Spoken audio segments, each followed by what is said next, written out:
I wrote a letter to Assemblyman Sheldon Silver about my project, and this was part of my letter. I was amazed to find out that New York's minimum wage is lower than the minimum wage in 18 states and Washington, D.C. If you could do anything to help with my project, I would appreciate it. Together we can get the New York minimum wage increased. Thank you for reading my letter, Assemblyman Silver. Sincerely, Hannah Buckler. First rule of politics, if you can break out a cute 12-year-old girl, do it. Well, that Girl Scout, literally from New City, New York, apparently not enough to warm the hearts of New York State Senate Majority Leader Dean Skelos. The effort to increase the minimum wage from $7.25 an hour to $8.50 appears dead, at least for now. Now, the Assembly, led by Shelley Silver, vowed to make the minimum wage signature issue this legislative session. So after he received Hannah's letter, who you just heard at least some portion of, he asked her to join him at a press conference on the issue just yesterday before the Assembly voted, and they did, to pass the minimum wage hike. The measure, it is stymied. That's because, as I said, the Senate Majority Leader Dean Skelos said the following, quote, raising the minimum wage will kill jobs. And to bolster his point, he argued that raising the minimum wage would actually reduce poor individuals' eligibility for federal and state income tax credits. Essentially, he's arguing that raising the incomes of minimum wage workers will cause them to lose money in the long run, making them ineligible for public assistance.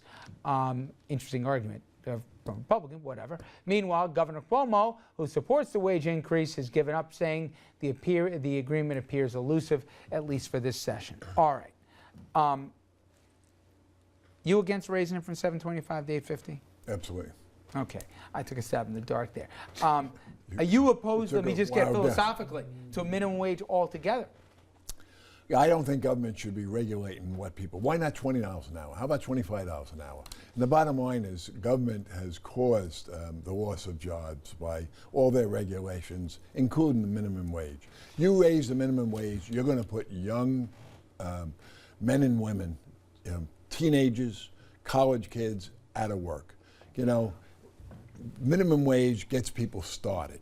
It's not a life career. You go to the service jobs and you go up and get in you go to the drive-through window. You're not exactly finding 18-year-olds all the time now. Bottom line, you're going to lose jobs. You're going to lose the amount of. How do you live on $7.25 an hour, Michael? You don't live on $7.20. Most people on the minimum wage use the minimum wage because they're going to college, they're going to school. It supplements their. It's interesting, Mike, that you point out, well, why not raise it to $20 or $25 an hour? I would look at it the other way.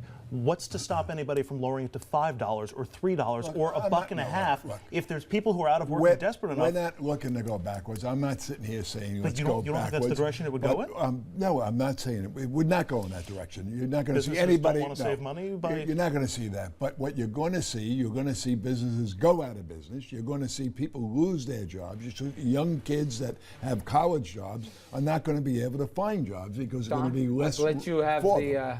You've been curiously quiet here. You get the last word. You know why I'm really quiet on this one? Because the entire debate is really sad. People, I'm not saying we should just throw money from business owners at people, but people have to eat. People have to survive. And what we're really looking at is the lobby that funds Republicans to stay against raising the minimum wage. Have you ever met a Republican that's in favor of raising across the country? Maybe there's one or two, but uniformly they're opposed raising the minimum wage. Why?